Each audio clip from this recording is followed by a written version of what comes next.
America. Long horizons, dry wind over empty lots, empty storefronts with sun-bleached paint, freight trains ticking through quiet crossings, a country of memory and noise. But some towns refuse to fade. Some hang on in ways which feel wrong, strange, unsettling. Tonight, we follow three trails, three American towns which should not exist anymore. You want answers, you want reasons, you want proof. You will get records, numbers, and scenes which linger. Are you ready? Get comfortable. Take a deep breath. Hold your pillow tie and let the dark do the work. Picher, Oklahoma, the poisoned legacy. Picher sits near the Kansas border, born from a mistake and a rush. In 1913, miners cracked into lead and zinc, and almost at once, stories began. A new town swelled out of the prairie, but under its streets, tunnels carved out a hollow stage. People say you could feel a low rumble through the floorboards on quiet nights, as if the ground itself was restless. By 1926, more than 14,000 residents lived here. The lead and zinc they pulled from beneath their homes armed a nation in war. But the cost crept in silence. Massive piles of crushed rock, locals called them chat, rose around neighborhoods. On windy days, dust drifted over playgrounds and porches. Children coughed, paint peeled, the air tasted bitter. Karen Harvey swam in tailing ponds where water shimmered strange colors. Her hair turned orange, and it never washed out. When mining stopped in 1967, pumps shut down and water began to rise from 14,000 shafts. By the 1980s, pools of rust-colored water bubbled up. Locals said the ground moaned, pipes rattled, and sometimes footsteps echoed in empty buildings when no one was inside. In 1983, the government placed Picher inside the Tar Creek Superfund site. Engineers logged contamination, but residents described something else: time feeling off, clocks running fast, or minutes slipping away unnoticed. Numbers told part of the story. By the early 1990s, 34% of children tested with lead poisoning. 75% of students read below grade level. But stories traveled faster than reports. Gary Lindemann, the local pharmacist, claimed medicine bottles shook on their own shelves. Visitors reported hearing whispers across empty lots, then finding no one in sight. Even GPS units betrayed drivers, insisting turn left onto streets that had already disappeared. In 2006, a federal study warned that 86% of Picher's structures were undermined and could collapse without warning. 2 years later, an EF4 tornado ripped through town, killing 6 and destroying 150 homes. Survivors swore the roar wasn't only wind. They described a deep groan in the ground, as if the storm had woken something beneath the shafts. By 2009, Oklahoma disincorporated the city. Officially, the town was dead. Yet people lingered. Lindemann said he would not leave until the last customer did. He stayed until 2015. Some say his shop light flickered for weeks after his death, though the building was empty. Now, Picher lies scattered. Foundations where houses stood, chat piles rising like unnatural dunes. 10 or 20 remain from the original 300. Roads vanish into barricades, a church with broken glass, the shell of a high school. Explorers enter, and many leave shaken. They describe a pressure in the chest, a ringing in the ears, a sudden headache that fades only once they step away. Some hear footsteps crunching gravel behind them, but when they turn, the street is empty. Science continues to explain. Airborne lead remains 2 to 5 times higher than nearby Tulsa. Contamination spreads for miles. Yet explanations do not answer why visitors speak of voices calling faintly over the wind, or why shadows move where no light source exists. Former residents return once a year for a Christmas parade. Over 1,000 gather to honor what was lost. Laughter rises, but many admit the air feels heavy, as if memory itself resists leaving. Picha is both toxic ruin and haunted stage. Numbers prove the danger, yet unease lingers where maps still draw a town that should not exist. And the deeper you look, the stranger it gets. Fire crews reported hoses failing without reason, radios filled with static that carried fragments of voices, repeating names no one recognized. Hunters in the nearby woods swore they saw lights moving through the ruins, white orbs darting between rooftops before fading into nothing. Photographs taken in daylight sometimes developed with black streaks running across them, as if the town itself erased what was seen. Even now, satellite images show distortions, blurs where foundations sit, warping that disappears on the next pass. Engineers explain it as lens error. Locals say the town refuses to be mapped, a place that does not want to let go, pulling memory and evidence into the same hollow tunnels that undermined it from the start. And then there are the sounds. Late at night, wind slips across the chat piles and makes a note so low it rattles the ribs. Travelers describe it as a hum, others as a growl. A few refuse to call it wind at all. One explorer swore he heard a child's laughter under the noise, faint, repeating, until it faded with the dawn. Another claimed his phone clock lost 30 minutes while he stood inside the empty school. Time gone, without reason. The ground is unstable, the air is poisoned, the people are gone. But something stays, waiting, watching, and as one silence closes, another opens. Rhyolite, Nevada, a town that refuses silence. Rhyolite, a name pulled out of dust and stone, built on gold, emptied by fear. The desert took back the houses, the saloons, the school, but not the noise. You walk in at night, no lights, no cars, only broken walls, and yet sound. A low hum, not steady, not mechanical, rising, dropping, shifting around you. Locals say it begins in the bones, pressure in your ears like altitude changing. Then the hum crawls out into the open air. You stop, you hold your breath. It doesn't stop. Researchers tried equipment. Recorders capture fragments, tones too low for speakers, echoes that move without source. One group reported static bursts at intervals, as if something responded to their own footsteps. Then the voices. Not stories, not legends, direct reports. A woman driving past swore she heard children reciting in rhythm, though the school collapsed decades ago. A man camping nearby woke to whispers circling his tent. He left before sunrise. You hear things too. A word maybe, or the crack of glass. Then nothing. Silence floods back in, heavy and thick. Theories don't line up. Geologists point at the basin. They talk about sound bouncing for miles, stretched thin until it folds back on itself. Engineers mention iron in the hills, storing energy like a coil. Skeptics say wind, pure and simple. But the wind doesn't explain what happens when you call back. People shout into the ruins. Sometimes an answer comes. Off tempo, wrong pitch, not an echo. Paranormal groups lean into that gap. They set up sensors in the bank vault, the last solid building standing. Lights spike with no one inside. Recorders capture syllables no one present recalls speaking.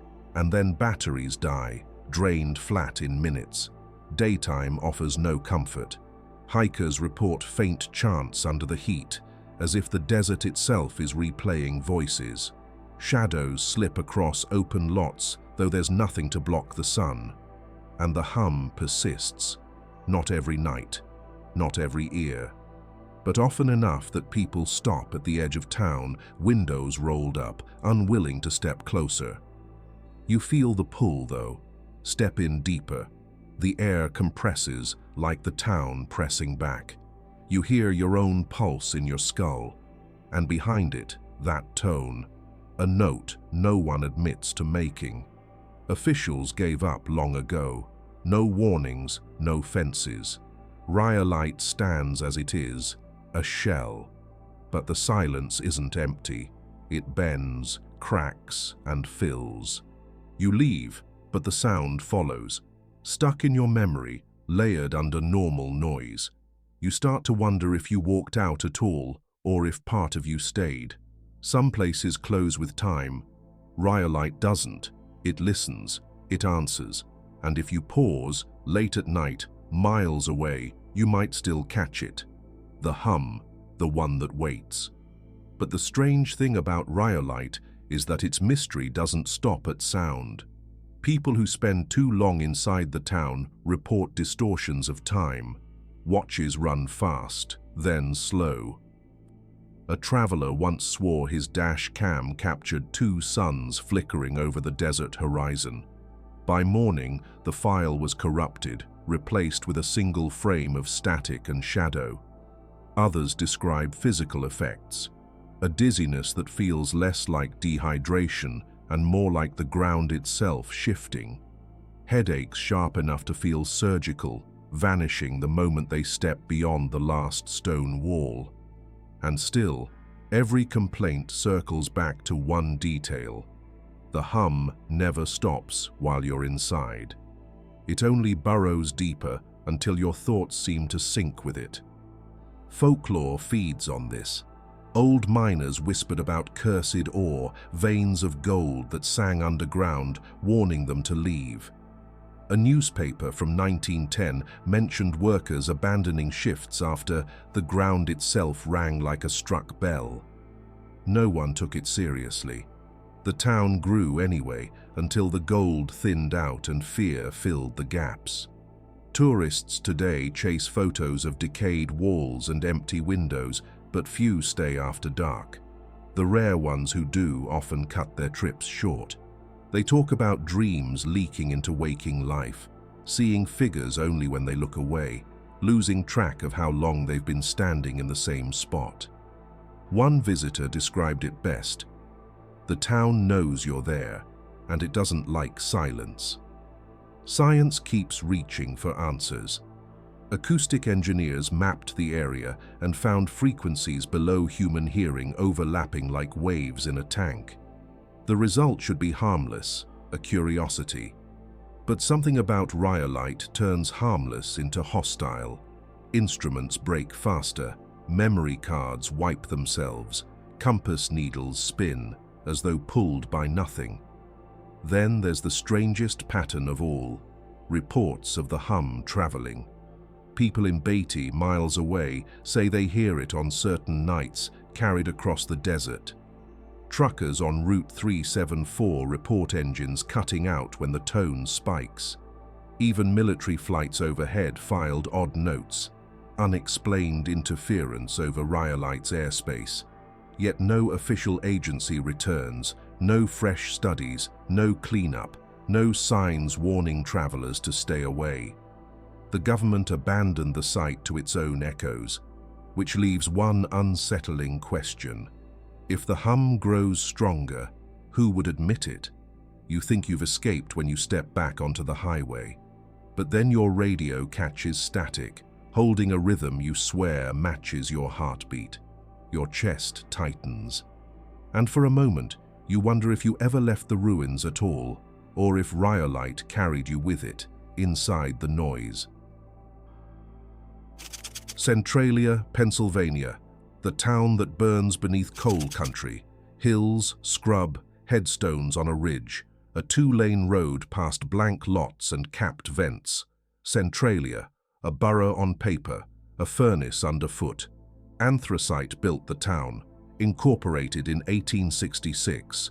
By the 1890s, nearly 3,000 people lived here, churches, taverns, miners walking home covered in soot. By 1962, about 1,500 remained. Memorial Day weekend, May 27th. A trash pit in an old strip cut. Fire crews burned the pile, routine as ever. Flames slipped into a coal seam. The Buck Mountain bed caught. Coal fires don't stop. Heat ran through tunnels, some 300 feet deep. Temperatures hit 1,000 degrees Fahrenheit. The burn front stretched for miles. Fuel estimates ran in centuries. Surface signs followed. Roads buckled. Basements filled with gas. Yards turned barren. Trees died in circles. One reading reached 932 degrees. For years, officials told people not to worry. Smoke meant nothing. Steam was explained away. But the smell grew. Sulfur, metallic, sharp. Families started reporting headaches, dizziness, livestock collapsing in barns. Some nights, a red glow shimmered beneath cracked earth. People swore the ground pulsed. Denial ended February 14, 1981. 12-year-old Todd Domboski stepped on soft ground. A sinkhole opened, 150 feet deep. Roots kept him alive long enough for rescue. Smoke poured out. Cameras arrived. Fear spread. Millions were spent on trenches and slurries. Bulldozers cut wide scars. Slurry lines pumped wet clay into seams. Nothing worked. The fire curved around, feeding off new channels. By 1992, deeds sat under eminent domain. Over 1,100 homes vanished. In 2002, the zip code was erased. Visit in winter. Cold air, then steam rolling from cracks. White plumes cut across empty lots. A vent sighs near a marker. Another plume rises in Odd Fellows Cemetery. Warm breath from below.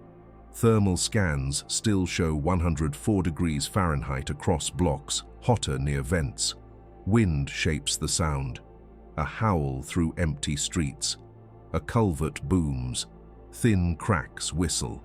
Sometimes a low rumble below. Coal shifting, seams collapsing. Gas hisses from fractured rock, rising like a slow exhale. Heat lingers under thin soil. Warm patches break the frost. Dizzy near a vent, mouth metallic, eyes stinging. Step back, wait for balance.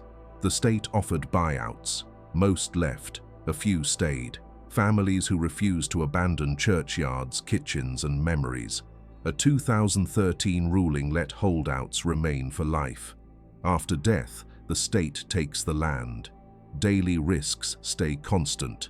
Toxic air, sudden collapse, long stretches without neighbors. What you see now, 3 cemeteries still in use. St. Mary's Church on the hill, monitoring wells, gas pipes, sensor posts, concrete slabs where houses stood. Route 61, the graffiti highway, buried in 2020. Warning signs mark trailheads. Collapse, gas, hidden heat. Researchers still come. Thermal cameras, LiDAR, gas logs, studies on coal fires and slow damage, lessons for other towns, other seams. But Centralia is more than data. It's a living caution. Entire neighborhoods swallowed, time warped by smoke, and the strangeness feels personal. Smoke where snow refuses to settle, a whispering crack on a windless night, a sigh through headstones. Listen for cars, hear none. Listen for birds, hear none. Only the breath of fire below. Some visitors swear the silence presses in, as if the air itself listens. Others describe hearing faint knocks, like picks striking stone, long after the miners left. A few claim to see figures at the edge of the steam, blurred, shifting, then gone. Whether tricks of heat or echoes of memory, they leave unsettled. Reports mention more. A firefighter who blacked out during an early attempt to cap a vent, revived with oxygen, shaken, never returned. Survey teams who found instruments drained, batteries dead in minutes. families who opened doors to find wallpaper browned overnight, curling from invisible heat. Government hearings dragged for decades. Some argued for massive excavation. Others warned it was impossible, the fire already too deep. Politicians visited, posed for cameras, left. Residents felt abandoned. Letters from Washington offered sympathy, but little else. By the mid-1980s, the town split, neighbors fighting over whether to stay or go, lawsuits filed, bitterness layered over smoke. Even now, the fire moves. Studies estimate it still burns beneath 400 acres, creeping at dozens of feet per year. Its front is unpredictable. New cracks appear without warning. One winter, steam pushed up through snowbanks on Route 61, carving black scars. Stranger still, the fire creates its own weather. Warm air rising from vents mixes with cold winds, forming sudden fog banks. Visitors walk in clear air, then vanish into rolling mist. Locals say voices travel in those clouds, murmurs carried far, stretched into shapes they don't recognize. Centralia began with a trash fire. It became a machine under the hills. Reports list the facts. The rest drifts in the air, plumes, sounds, heat. A town without streets still speaks. 3 places, one hole that grows and hums, one desert grid where echoes answer, one coal town that breathes smoke through stone, each wrapped in official forms and blank lines, each bending time, memory, and rules we trust. Nevada, Oklahoma, Pennsylvania. Different maps. Same pressure behind the walls. Which story left the biggest impression on you? Was it the throat, the lights, or the fire? And what's the next location we should pin on our map? Drop your thoughts below, because Mystery Mapped follows where the questions lead.